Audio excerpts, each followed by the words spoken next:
తమ ఉద్యోగ కల్పన కోసం ఎదురు చూస్తున్న లక్షలాది మంది నిరుద్యోగుల జీవితాలతో చెలమాడుకుంది, చెలగాటమాడింది గత ప్రభుత్వం.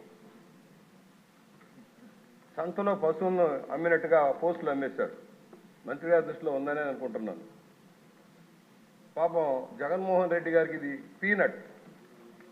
ఏందే, ఒక డిప్యూటీ కలెక్టర్ పోస్టు 2.5 కోట్లు మాత్రమే, ఒక డిఎస్సి పోస్టు 1.5 కోట్లు మాత్రమే, ఒక 150 కోట్లే. పాపం మా వాడికి ఏముందా, ఇది పెద్ద పెట్ట 1000 కోట్లు దోసుకున్నాడికి ఇది లెక్కలేదు కాదు.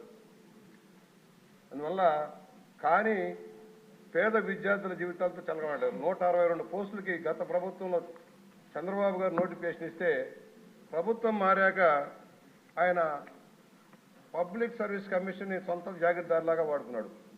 అక్కడ పిఎస్ఆర్ ఆంజనేయులు పెట్టాడు, గౌతమ్ సవాంగ్ని చైర్మన్గా పెట్టాడు, తను చెప్పినట్టుగా ఆడించాడు. మూల్యాంకనంలో ఏదైతే ఉందో అత్యధిక మార్కులు వచ్చిన వాళ్ళు ఫెయిల్యూర్ అయ్యారు సార్.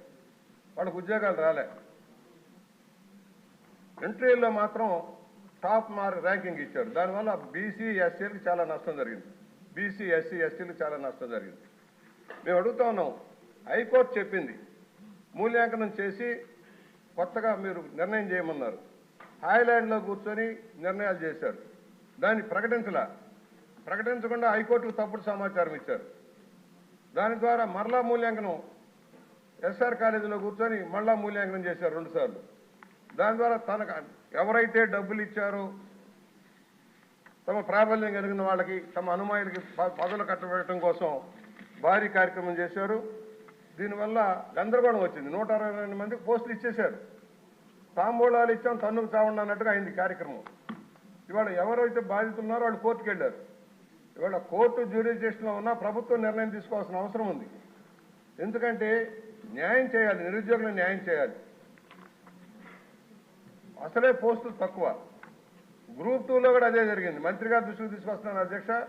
గ్రూప్ 2లో కూడా సేమ్ అదే పరిస్థితి వచ్చింది. గ్రూప్ 1లో ఎలా జరిగిందో గ్రూప్ 2లో కూడా అదే జరిగింది.